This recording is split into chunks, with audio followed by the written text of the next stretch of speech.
Coucou tout le monde! Alors aujourd'hui, en effet, comme vous avez pu voir dans le titre de la vidéo, on fait une vidéo sur les 10 théories de la bande-annonce de Loki, la nouvelle bande-annonce de la série Loki. Je sais, je fais beaucoup de vidéos sur Loki, mais c'est parce que j'aime vraiment beaucoup le personnage, ok? Tout le monde a compris. Et c'est pas fini. Vous allez en avoir jusqu'à temps que la série elle sorte. Bon, à part quelques petits moments, comme la semaine prochaine, nous avons un live avec des cast members de Walt Disney World. Donc, soyez à l'écoute la semaine prochaine. Mais sinon, à part ça, jusqu'en juin, vous avez des vidéos de Loki. Vous pouvez pas y échapper, ok? On est parti pour les 10 théories que j'ai trouvées les plus intéressantes ou les plus, en fait, populaires par rapport au nouveau trailer de la série Loki. C'est parti!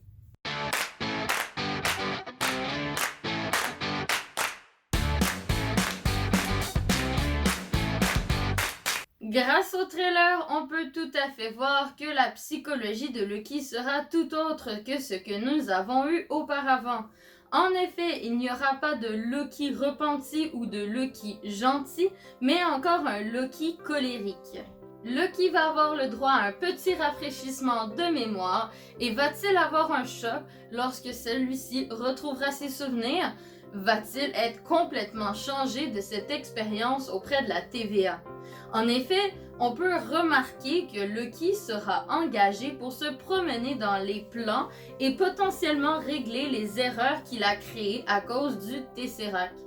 Est-ce qu'il est engagé de force ou est-ce qu'il a lui-même accepté de son plein gré? Mais ce qu'on peut affirmer, c'est que le collier bloque ses pouvoirs et que Mobius est son agent attitré. Ce que je tiens à dire avant que nous commencions les théories, c'est que les multivers sont probablement des points importants de la phase 4 de la MCU. En effet, Loki est très lié avec le film de Doctor Strange ou le prochain film de Spider-Man.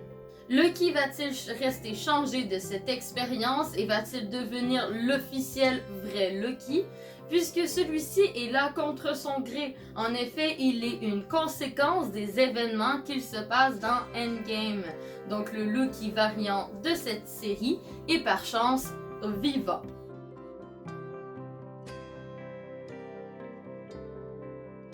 La première image que nous pouvons voir dans ce nouveau trailer, c'est Loki qui rentre accompagné d'un agent de la TVA, celui-ci possédant le Tesseract dans sa main. Tout le monde est venu à la même conclusion. Pourquoi cet agent de la TVA réussit à tenir le Tesseract dans ses mains? Ce que je veux dire par là, c'est que normalement, les êtres humains ne sont pas supposés prendre le Tesseract dans leurs mains. Au contact du Tesseract, un être humain normal devrait être brûlé à son contact. Fury en a fait l'expérience dans l'un des films où il essaie de prendre le Tesseract dans ses mains, même muni de gants, celui-ci se brûle. Uniquement des personnes avec des pouvoirs ou qui viennent d'une autre planète peuvent toucher le Tesseract. Donc, on pourrait en déduire que les personnes de la TVA ne sont pas considérées comme des humains. Donc, on pourrait peut-être mettre l'hypothèse comme quoi les agents de la TVA seraient des Skrulls. Dans un des plans du trailer, on peut voir un personnage ressemblant fortement à un Skrull en train de déposer des papiers ou d'attendre dans la salle. C'est sûr et certain que ceux-ci ne sont pas humains.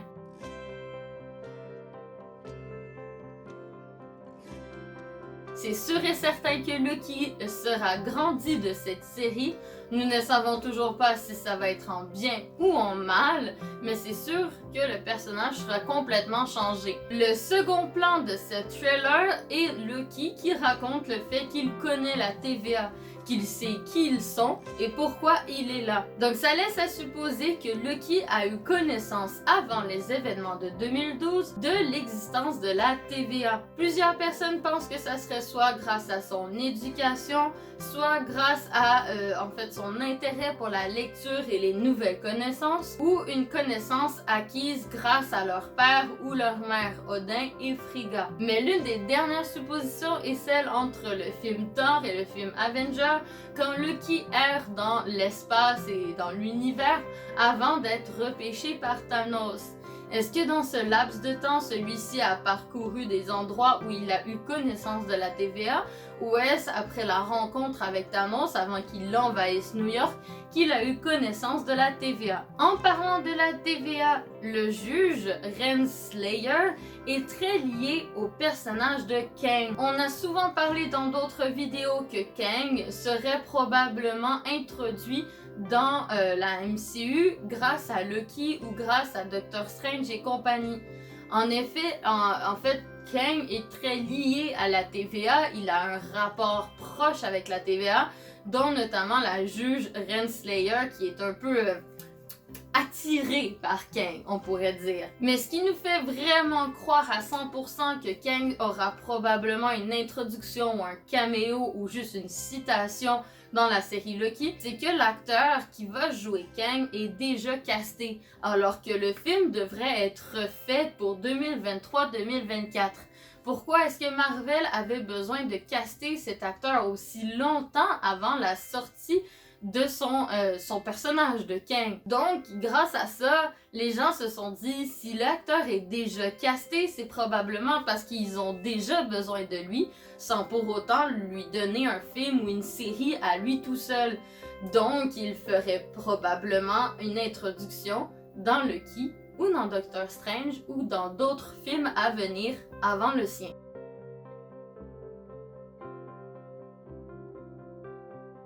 Troisième théorie de cette vidéo, celle du fait que Loki va visiter des mondes alternatifs à son univers, en fait, des autres possibilités que certains événements auraient pu avoir, notamment dans le plan de New York qui a l'air complètement détruit, où l'on suppose que c'est un univers alternatif où Loki a réussi à envahir New York et que c'est le résultat de cet événement. Ou encore quand on voit une image de Loki s'exposant à Asgard, ou ce que l'on croit de Asgard, mais avec un trône complètement différent. Ce qui laisse à supposer que ce serait peut-être un univers alternatif où Loki serait devenu roi d'Asgard dans le premier film de Thor. On peut voir aussi cet étrange univers que vous voyez à présent qui ressemble à Asgard mais complètement détruit. Deux théories s'opposent pour ce plan. Le premier est celle que ça serait Asgard complètement figé dans le temps avant les événements de Thor Ragnarok, avant que Asgard soit complètement détruit. Loki aurait réussi par quelconque moyen à arrêter le temps et à aller voler un objet, en fait un artefact, de la voûte de son père Odin. Deuxième théorie est celle du style de la caméra par rapport à ce plan. Et ça rappelle notamment Doctor Strange. Ça rappelle en effet les multiverses de Doctor Strange et plusieurs personnes pensent que Loki, par quelconque moyen dans cet univers alternatif, aurait réussi à mettre la main sur la pierre du pouvoir et à en fait détruire Asgard complètement. Les cracks que l'on voit dans l'univers et la teinte violette rappellent notamment les mêmes effets que nous avons pu voir dans les Gardiens de la Galaxie. Donc après avoir visité tous ces univers alternatifs, est-ce que Loki va se rendre compte de ses gestes et complètement avoir un choc en fait? Réaliser que ceux-ci ne sont pas nécessairement positifs et pas réalisables non plus, que ça peut vraiment complètement changer la donne.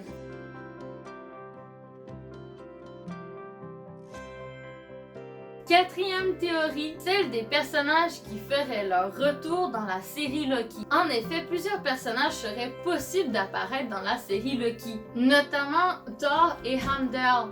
En effet, ces deux personnages pourraient réapparaître dans la série grâce à la scène de D.B. Cooper qui laisse à prédire en fait que les personnages pourront être vus parce que en fait quand Loki appelle Heimdall pour ouvrir le Bifrost, normalement l'endroit où il atterrirait serait à Asgard parce que à moins que la Marvel a changé la donne, mais normalement, le Bifrost sert à lier Asgard avec les autres univers. Donc quand tu es dans un autre univers et que tu prends le Bifrost, celui-ci t'amènerait à Asgard. Et rendu à Asgard, c'est là que tu peux te transporter dans d'autres univers. Mais en fait, Asgard est le pont entre tous les univers. Donc normalement, quand tu prends le Bifrost, tu es automatiquement dirigé à Asgard. Donc si Loki se ferait diriger à Asgard après son événement de D.B. Cooper, on pourrait voir Thor ou Heimdall, mais aussi celui de Odin et Frigga. En fait, pourquoi pas, on pourrait revoir des événements du passé de Loki. Pourquoi est-ce que celui-ci n'irait pas voir, ou dans les moments où Mobius lui fait revoir ses souvenirs, pourquoi est-ce qu'on ne verrait pas l'enfance de Loki? Donc le retour de Odin et Frigga. Parce que ce qu'il faut savoir, c'est que Loki est très lié à Frigga. Il a une relation très proche envers sa mère et malheureusement qui n'est plus de ce monde, mais il y a une relation exceptionnellement proche parce qu'il se sent très connecté vu qu'elle aussi elle a des pouvoirs, mais aussi parce qu'elle est la seule à l'avoir vraiment élevé pareil que son frère. Elle n'a pas fait de différence entre Loki et Thor, contrairement à Odin qui les a clairement pas éduqués de la même façon. Donc, on pourrait peut-être avoir des flashbacks de l'enfance de Loki, et donc c'est pour ça qu'on aurait un Loki enfant. Parce que dans la série, il y a eu la confirmation qu'on aurait une Lady Loki et un Kid Loki, donc un Loki enfant. Est-ce que ça serait grâce à ces flashbacks de son enfance, ou Loki qui irait de lui-même dans un univers alternatif où il serait un enfant?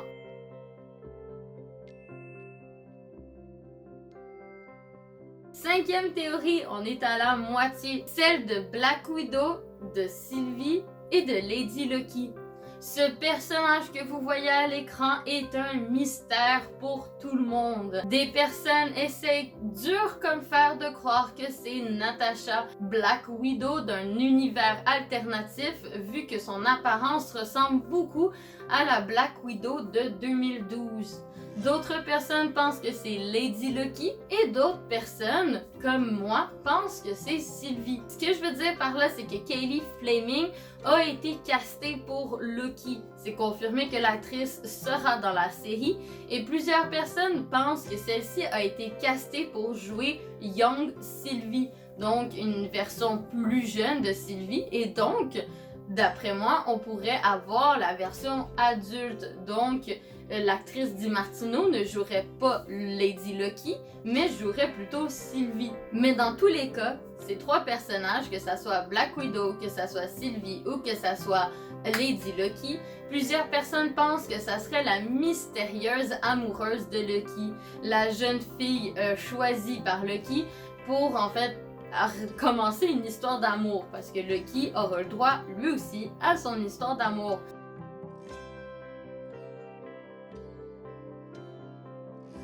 En parlant de Lady Loki, la sixième théorie veut croire que Lady Loki serait une variante de Loki. En fait, ça serait elle aussi un Loki variant d'un autre univers qui aurait créé une brèche et que maintenant elle est en fuite plus ou moins. C'est pour ça que certaines personnes pensent que Lady Loki se cache derrière la femme capuchonnée qu'on voit partout dans le trailer, que personne, ça aussi c'est un mystère pour tout le monde, personne ne sait qui est cette personne capuchonnée. Plusieurs théories supposent que cette personne capuchonnée serait Lady Loki, qui serait une variante en fait d'un autre univers qui se serait elle aussi échappée de la TVA. C'est pour ça qu'elle aurait autant connaissance de toutes les portails de la TVA. On la voit même à un moment donné se battre dans les locaux de la TVA. Donc c'est pour ça que plusieurs personnes pensent que ça serait Lady Loki.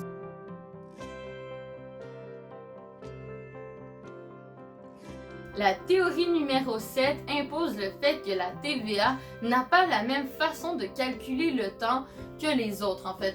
Comme si la TVA serait soit figée dans le temps quand tu es dans les locaux de la TVA ou que tu fais partie de la TVA, ou que le temps passe différemment. En effet, dans tous les événements qui se passent dans le trailer, tout ça devrait se situer plus ou moins en 2012. Mais plusieurs personnes stipulent que c'est justement cette temporalité de tous les événements qui vont se passer, plus 2012, plus l'âge des personnages et les endroits où ils vont visiter, force à croire que en fait la TVA, quand tu es dans les locaux de la TVA ou dans l'univers de la TVA, en fait le temps passe vraiment différemment ou que le temps se soit figé. Un peu comme Asgard versus la Terre. Les gens qui vivent à Asgard, comme Thor, le temps passe différemment que, exemple, Jane qui était sur Terre.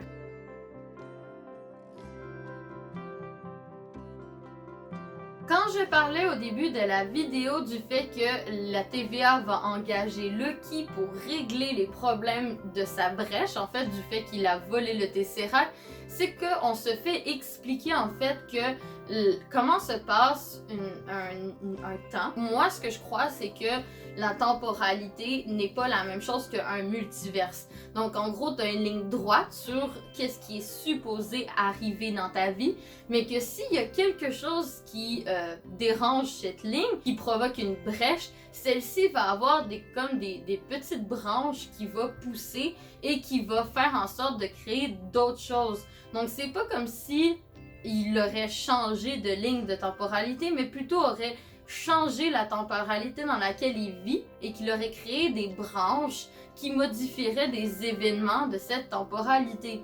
Donc, seulement Loki pourrait régler tous les problèmes engendrés par son choix. Donc, c'est pour ça qu'il serait engagé pour aller dans certains événements, comme exemple à Pompéi ou dans d'autres événements, exemple à New York, etc., pour régler certains problèmes qui ne devraient pas exister.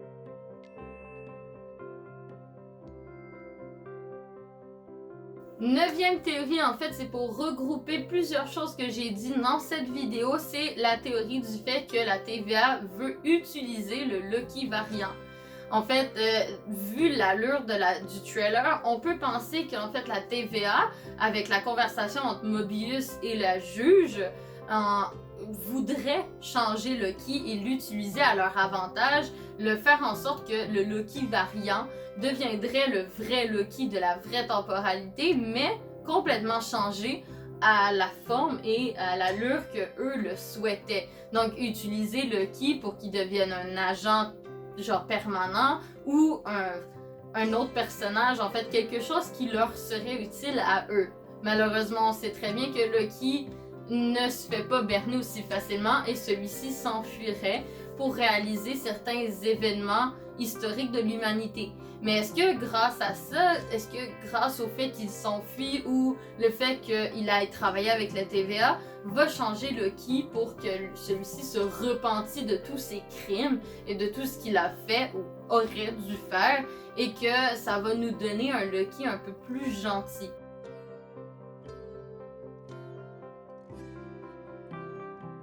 Dernière théorie de cette vidéo. Mais avant que je vous la dise, je tiens à spécifier qu'il existe encore plus de théories par rapport au deuxième trailer de Loki. Ce trailer, en fait, il était tellement pas encombré ou, tu sais, comme avec beaucoup de détails. En fait, il y avait tellement de plans puis tellement de choses dans le trailer, que ça a fait en sorte qu'il y avait trop de nouvelles théories ou de confirmation d'anciennes théories ou quoi que ce soit. Il existe plus d'une trentaine de théories sur la série Loki. J'ai vraiment spécifié 10 nouvelles théories les plus populaires qu'on a pu voir grâce au deuxième trailer de Loki. La dernière théorie, la 10e, c'est celle de l'homme ou la femme capuchonnée. J'en ai aussi parlé un peu plus tôt dans la vidéo, mais j'essayais vraiment de vous dire que ce personnage est probablement pas le méchant de l'histoire, mais un personnage très important pour le futur de Loki. En fait, est-ce que ce personnage est là pour aider Loki ou pour le nuire? Mais ce qu'on sait, c'est que cette personne connaît la TVA et connaît comment ça fonctionne. Parce que celle-ci se bat justement dans une des scènes du trailer. On peut voir qu'elle se bat dans les locaux de la TVA, mais aussi qu'elle sait utiliser les téléportes. Mais qui est cette personne? C'est un vrai mystère. Certaines personnes pensent que c'est Lady Loki, d'autres personnes pensent que c'est l'Enchantress, Sylvie, peu importe. D'autres personnes pensent que c'est Loki d'Infinity War qui aurait survécu et qui serait en train d'essayer de chercher son Loki variant. Quatrième, en fait, un sauveur qu'on ne connaît pas, qui fait partie de la MCU, qu'on a vu, qui a été introduit, peut-être un Avenger, peut-être son frère, même s'il n'a pas l'air d'avoir la carrure de Chris Hemsworth, mais en gros, un personnage qui viendrait le sauver, qu'on connaît déjà. Et dernière spéculation, c'est que ça serait Kang, en fait. On sait pas pourquoi, mais c'est une théorie qui est sortie, que ça serait peut-être Kang qui serait là pour sauver Loki, pour ensuite l'utiliser à son avantage, ou pour nuire à Loki. Donc, j'ai hâte de voir c'est qui ce personnage-là, parce qu'elle a l'air quand même puissante. Et c'est quoi son lien avec Loki pour essayer de le pourchasser? Parce que moi, d'après moi, elle est en train de pourchasser la TVA pour prendre Loki. J'ai hâte de voir ça. Restez connectés, en fait, j'ai vraiment beaucoup de vidéos à vous présenter sur Loki. J'espère que vous allez pas être tannés, mais comme je veux dire, j'ai pas le choix. Il y a trop de choses à dire sur Loki et je veux vraiment que vous sachiez tout ce qu'il y a à savoir avant que la série commence, ou plus ou moins. En tout cas, j'espère que cette vidéo vous a plu. Elle n'était pas prévue à l'horaire, donc je veux dire, j'espère qu'elle est correcte. Mais en tout cas, si elle vous a plu, surtout, mettez un pouce en l'air, partagez ou un petit abonnement. En fait, ça aide beaucoup les petits créateurs comme moi de justement avoir ce genre d'encouragement-là. Je vous laisse là-dessus en tout cas et je vous fais des gros bisous du Québec.